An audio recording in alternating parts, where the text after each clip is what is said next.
Hello दोस्तों, very good morning. मैं आपका दोस्त अमित शर्मा। आज के इस टॉपिक में हम बात करेंगे एसीबी ब्रेकर के अंदर लगी हुई स्प्रिंग चार्जिंग मोटर के बारे में। इस वीडियो में हम ये देखेंगे कि जो ब्रेकर के अंदर स्प्रिंग को चार्ज करने के लिए मोटर लगी रहती है वो कैसी होती है और उसमें किस तरह से कनेक्शन किए जाते हैं। जैसे कि हम देख रहे हैं, ये हमारी एसीबी ब्रेकर में स्प्रिंग को चार्ज करने के लिए मोटर जो लगाते हैं वो है। इसमें अगर हम देखें तो यहाँ पे हमारा जो है वो मोटर पार्ट है टॉप में, और ये जो है नीचे में गियर असेंबली है।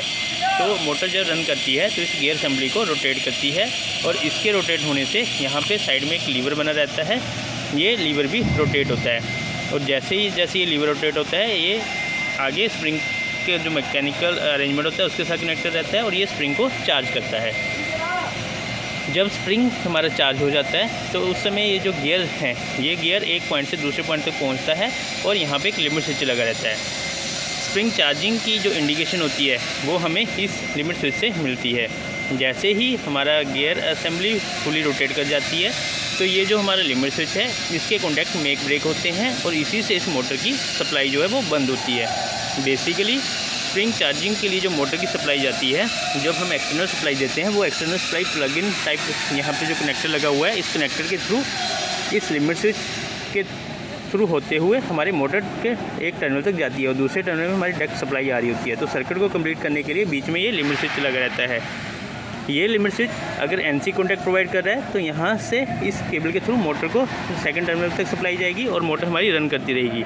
लेकिन जैसे ही ये लिमिट स्विच ब्रेक होगा तो ये मोटर की जो सप्लाई है ये ब्रेक हो जाएगी और मोटर रुक जाएगी।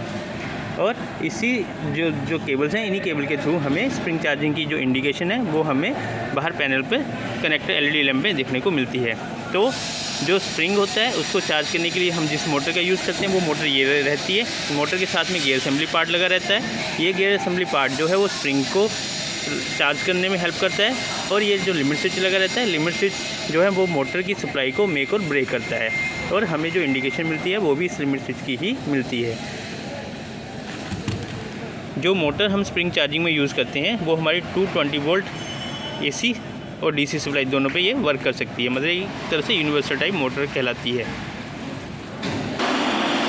जैसे कि हम ये देख रहे हैं, ये हमारा एसीबी ब्रेकर है, ठीक है। ये 4 पोल ब्रेकर है, यहाँ पे न्यूट्रल है, और पीछे में 3 टर्मिनल जो कि R/V फेस के हैं। जब हम फ्रंट कवर को ओपन कर देते हैं तो हमें कुछ इस तरह से दिखाई देता है। राइट हैंड साइड में देखेंगे तो हमें यहाँ पे एक हमें ओपनिंग कॉइल, क्लोजिंग कॉइल, और ये हमारी अंडर वोल्टेज कॉइल यहाँ पे कनेक्टेड रहती है।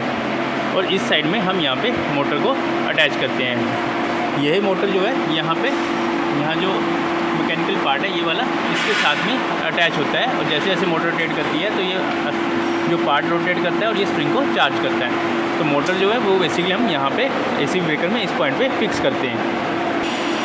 इस तरह से ये मोटर हमारी यहाँ पे फिक्स हो जाती है। तो स्प्रिंग को चार्जिंग के लिए हम इस मोटर का यूज़ करते हैं। Thank you.